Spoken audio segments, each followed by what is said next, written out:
So, welcome to the PhenomX Healthcast, where we celebrate the phenomenal or the phenomenal X chromosome.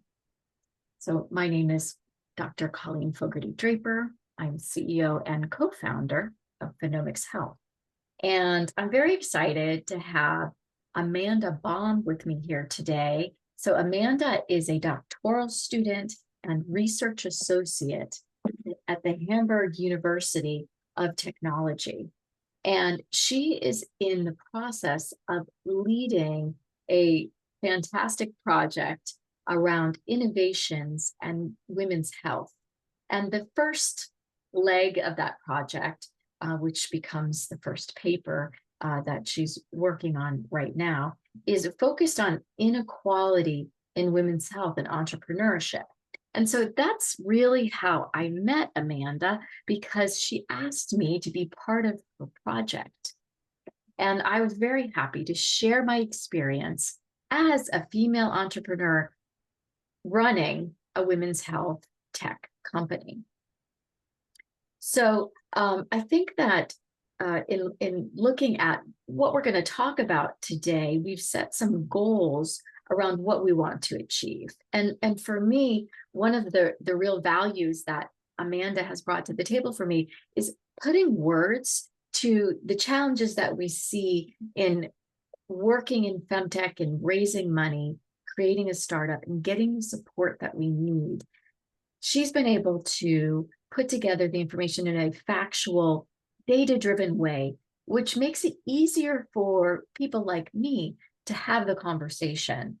And of course, I want to bring this information to you with Amanda to share what she's doing with a wider audience. Because as she's pointed out, the problem when we get really involved in this great type of research is often we are just continually presenting and sharing the results of what we're doing to our research communities, and it doesn't always get disseminated outside of that. So welcome, Amanda. Thank you so much, Colleen, for having me. I'm very excited to be part of this. So I think it would be great to start out with you just telling us, how did you get involved in this project? Where did it start from? Yes, of course. Happy to share. So maybe I should give a little bit of background of who I am, and maybe because this explains, I guess, also how I arrived at the topic. So I have a business background. That's what I studied. And then my first job was actually in the healthcare industry, where I was part of building a digital venture focusing basically on digital healthcare. So we built a digital healthcare platform back then. And what I encountered there was in my first project lead that we were planning to develop a symptom checker. Like a symptom checker is part of an app, for example, where you can do Q&A with an app about the symptoms you as a user experience. And what I found out there, because we wanted to become a medical device as well, that it depends a little bit on whether you tick you are a woman or you're a man in the beginning, which is usually the first question you're encountering from the chatbot. And depending on that, you entering your symptoms, it then reveals a pre-diagnosis in the end, sort of navigating you, for example, to the doctor, to a telemedical consultation, or to the emergency room, depending on your symptoms again. However, I realized that it depends on whether you tick you're a man or a woman. And even if your symptoms might be the same even. And the most prominent example I think we have in the media is also the one of the heart attack, where women experience different symptoms than men. So the algorithm might not recognize a potential heart attack as it does for men because you took the first tick box, you're a woman. And this sort of, made us encounter it as a company, this challenge of how do we position ourselves? What does it mean for our medical device certification, making the product safe enough for the broad audience? And I'm very happy that we found a way, but this first got me into the topic of this immense data gaps that are there and that do continue to exist until today. And the second very personal story, how I got into this PhD topic, is that I used to be a competitive swimmer. And so I didn't have my period for quite a long time, just because it used to be like that. Competitive swimmers or sports women tend to have not their period because they overtrain over a certain period of their cycle. And it was just normal. And what doctors told me was, yeah, take the pill. That's all you can do. And then it will come back eventually sometime. But it, of course, can also have substantial consequences on your family planning if you continue to not have your period over too many years. And luckily, I was then getting it back, but I again encountered this deficit in information, trying to help myself in the end, finding different solutions, how I can manage my training better. And this together, like from the professional experience, but also this private experience, made me encounter the topic when I switched professions from that digital venture I was working in, starting the PhD at the university. And then I was like, this is an interesting topic. I want to go deeper. And this is how I arrived there. My supervisor liked it too. And I had the right motivations in mind, I guess. That's fantastic, actually, that you got the support that you needed to go forward with this. I think it's so interesting how you ran into this issue with the symptoms and diagnostic tool that you were working on. And recently I was working on a project in cardiovascular disease in women, and just fascinating to see how women's symptoms manifest so different than a man's. Totally, like things you wouldn't consider typical heart attack symptoms, like pain in the neck. And a friend who's an interventional cardiologist has told me that he treats, when he sees a woman who has issues, like he works in the emergency room, when he sees a woman that has issues that relate to some of these unique kind of symptoms, gastrointestinal issues, neck pain, even a woman with ear pain, he'll treat them as if they are having a heart attack. And surprisingly, more times than not, he's right on. And so this idea that the way we manifest disease, the same diseases, is so different, and how we can catch that early on is such a huge gap, if you will. And I find it interesting how your lack of period was addressed by your doctor. And now when we're talking about it, at least in the FemTech health space, we're talking about it as a vital sign that your period or the absence thereof is telling you something that is about something that's going on in your health and your environment. So finally, we're seeing more and more, at least discussions around respecting the role of the menstrual cycle in really representing your health status at that time during that month, maybe reflecting the month before. So I think it's really interesting that you've had these experiences, and that's how you've gotten to this point. So I don't want to delay anymore, because I can't wait to hear more about what your research is all about. Yeah. So my very first project, also, as you mentioned, that's how we met, is all about the challenges entrepreneurs are facing, specifically in the FemTech space. So as you mentioned correctly before, the overall topic of the PhD is innovations in women's health.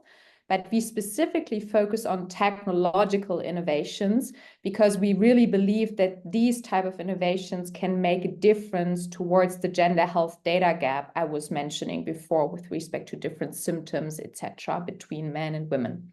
But not only, there's also a gender component. This is important to mention, especially if we're talking about the FemTech space. So this is a gender dimension in total. And so the project, with the focus of these technological innovations in women's health, it made me encounter FemTech almost immediately, because that's sort of the name that is all around when talking about these type of innovations. And when I started this study, I was like having initial conversations with stakeholders from the FemTech market, very broadly in the United States, but also in UK, and realized that they have something in common. They all have specific issues in terms of funding, in terms of credibility in the market, in terms of trust with their target audiences, and all these topics that appeared to me to be in common. I was like, maybe there's something that is specific to the space that, however, lies deeper than just FemTech, that might even stem from that gender health data gap. I don't know, but I want to investigate. And this is sort of how I started this study. And it turned out to have the title Inequality in Women's Health, How Entrepreneurs Are Organizing Their Talent Windmills. And what do we mean by that? The inequality part in women's health really refers to this gender health data gap. So there is this data gap you're trying to build a technological product on. And this is quite a challenge, because how do technological products work? They learn from data. And if you yourself as a startup founder first have to generate the data your tech product wants to learn from, this is quite a chicken and egg problem, because you usually never have the money nor the time to actually do this. And this is sort of basic research we are talking about. And this is already a first challenge we also investigated or found out about with this study. And the second part of the title, How Entrepreneurs Are Organizing It, my goal with that part was not just to talk about the challenges, but also to investigate how all these founders that start increasingly to pop out in the field are actually managing it, because there seems to be some opportunity in there. That McKinsey reports are talking about trillion-dollar opportunities. BCG is talking about it. Bill and Melinda Gates Foundation is talking about it. So there must be the opportunities. Otherwise, there wouldn't be any entrepreneurs, and it's a growing market. So I wanted to understand, how do they navigate? And these were the two main focuses of the project and the paper we are currently close to submitting. And it was very interesting what we learned. So especially with the inequality part, we learned that this data gap also implies several structural issues, as we call them. So, for example, a data gap also means that there is apparently not much knowledge on the field, on the side of the target users, the women, on the side of the medical doctors, and also maybe business people in general, because how should a business person know about something if there's no data, right? And so we realized that from these structural issues, there's STEAM-specific challenges FemTech entrepreneurs are encountering, because they're not only tackling the issue of innovating in a space, but they are also tackling some very structural and societal issues that have been neglected for a long time and not have been playing such a big part in our daily conversations. And this part goes also in the direction of taboo and stigmatized topics. Here we're encountering diseases and issues like menopause, but also the period, we were talking about it before, and diseases like Alzheimer's diseases that are more prevalent in women, but relatively under-researched. And so all these aspects are coming together. And then, as I mentioned, it's a lot of aspects. So we had to sort of focus our research. We came back to the gender health data gap and then focused mainly on how entrepreneurs are struggling to raise money, because this is, as we identified, very crucial. And also how to establish trust with their target customers, because we realized that the interaction, of course, with the audience, the women, is most important to them to then also gain money again, because if you have no users, you can't get the money. Exactly. And so I'm curious, and I know you can't share all the data here because you're about to submit this research for publication, but what are the three biggest challenges here that you feel that you can talk about now? We'll look for more later in your publication around what you found. Mm-hmm. Yeah. So I think the three biggest challenges really are that there is, as I mentioned before, the signal from the market that there's opportunity in women's health, that there is market opportunity, there's societal opportunity, etc. But then there's something behind that that is more complex. So we not, if we have opportunities, usually people step into the market, doesn't mean that it's easy to build a startup and found a company and make it successful. But at least we see unicorns from now and then, etc. We have seen now the first unicorn in FemTech in Europe, it's also a menstruation app. But still, the founders report that is like the market is actually stagnating and things are more complex. And so sort of contrasting these opportunities is different behaviors by stakeholders the entrepreneurs are encountering in the market. Because when you actually have the business conversations with them, the opportunities change into challenges. And these type of challenges are on the investor side, which is predominantly male dominated. The majority of the investor market is represented by men. They own the most capital there, referring to venture capital. And the second challenge is the women who are not used to talk about their issues, their health issues they're having. And this refers back to the trust aspect I was mentioning. And maybe I stay with the two big challenges because I think they're the most fundamental one. Yeah.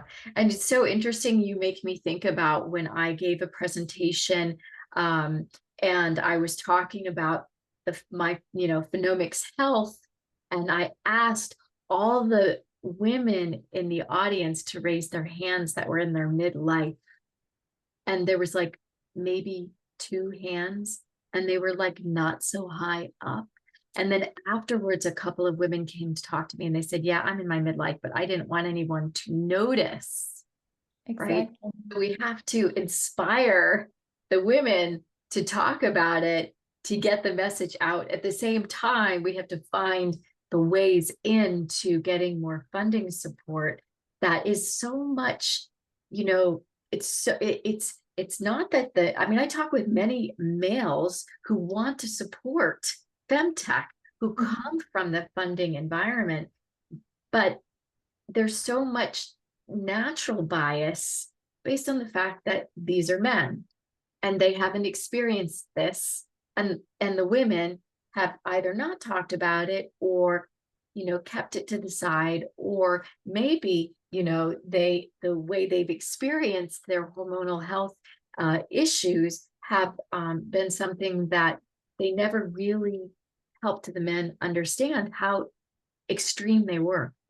So then we're kind of faced with these double-sided issues when we're trying to move things forward.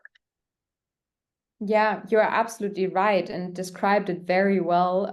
What we learned we interviewed actually, we conducted 41 interviews with 33 founders and then complemented that with market actors because we wanted to make sure that it's not subjective perspective by the entrepreneurs only, but also that we have the opportunity to talk with farmer representatives or investors to sort of complement perspectives, because as researchers, we need to be or try to be objective as possible.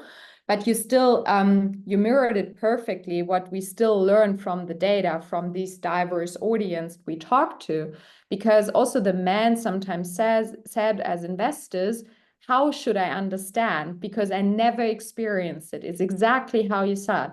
So it's like, if I can't relate, why should I invest my money? And this is an issue. There's like sort of a gap between the conversation then. Yes. And how do you overcome this gap is a very interesting question. It really is. And I'm so glad that you're looking into this. I can't wait to read your paper. And I'm curious though, just because you've spent so much time analyzing many aspects of this already, and I know you've got plenty more work to do and more papers to publish on women's health innovation overall. But what is your perspective today on the future of FemTech, and what are the most important aspects for the successful development of this sector?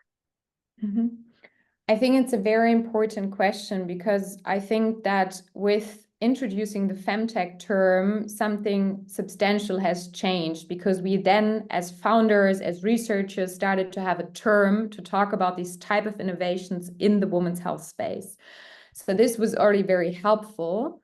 And so I see the great potential of the market itself.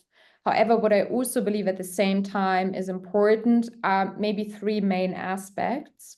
So the first one is that the issue of the term itself sometimes can be a challenge, and we need to think about either we might reverse the term or like change it a little bit, or at least make the definition clear. Because one challenge within my research was finding a clear definition of FemTech that is universally accepted, because Fem has the female part and tech is the technology part. But the gender health data gap is more than just female technology. And there's also symptoms that are more prevalent in men and are not studied well enough. And I really believe in this equality, in a sense, not leaving anyone behind, especially not in medicine. So we might call it personalized medicine, where some people then argue again it's too broad, which is totally fair, especially for this new important sector of women's health. However, I would like to continue ourselves to have these kind of discussions and be aware that there might be some limitations to the term, and we need to be aware of.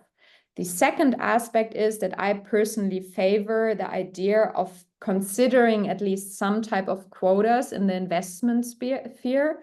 So specifically the venture capital scene I'm mainly talking about, because it is still male dominated. And I personally do not 100% agree with quotas, but I believe that it's sometimes the right incentive to make a change in an industry, in political spheres, etc. So I think it would be a good idea to at least have some requirements where the money goes and who makes the decisions, because what I really, again, encountered from the founders was that men struggle to understand. And the question is, of course, you will find a way to make them understand, but it takes time. And this is usually what founders don't have. So there at least needs to be a meeting in the middle, I guess, and maybe a quota, or it could be an idea. And the third aspect is, that's the last one I want to mention, I also see the politics in responsibility for that. The founders should just continue as engaging as they already are. But politics is also, especially with this ground research I was talking in the beginning, to make sure there are funds for women's health research, because I think if it's not on the political agenda, and I'm coming from the German perspective, it's an issue with respect to credibility, with respect to time to market, and with respect with the money distribution as well. Yeah, and I have a lot of hope for the research sector because I'm watching what we're doing in the United States. I see that more money now is being committed to women's health.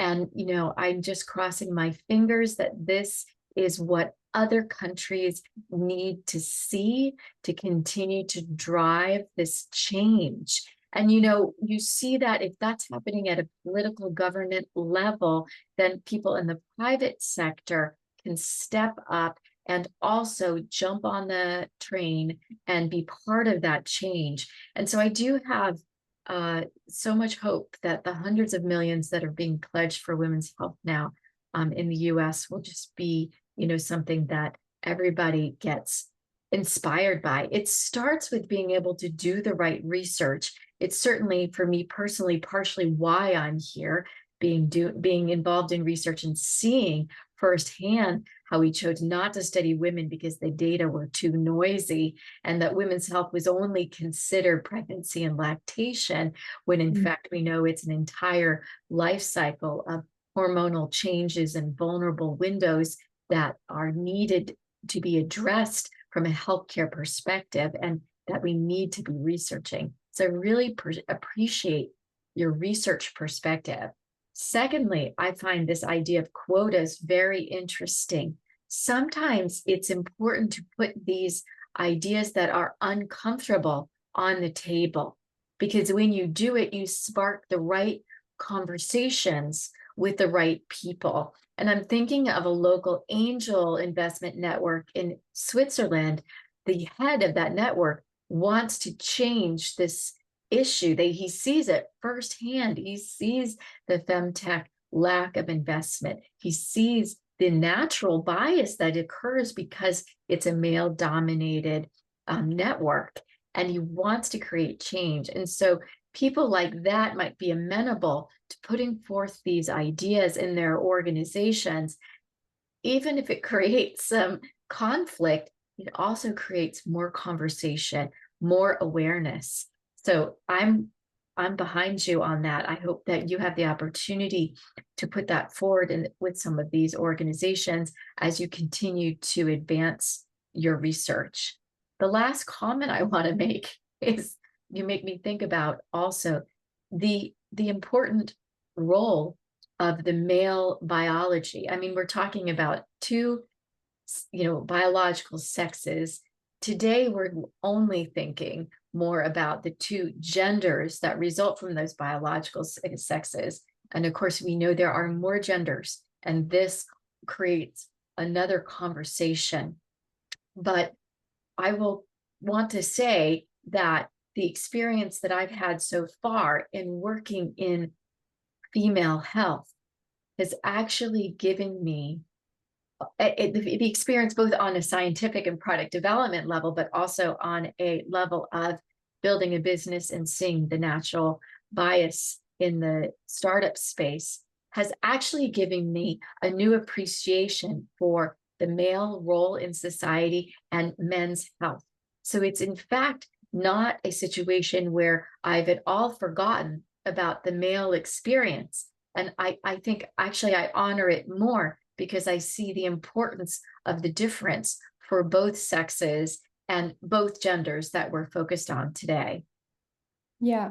Yeah, that was very well said. Thank you. I agree 100%. And I think this is also having everyone in the boat is much more helpful for the sector, I guess. And this is also sharing these kind of perspectives is what makes me hopeful, because there's great innovation, there's great founders out there in the space.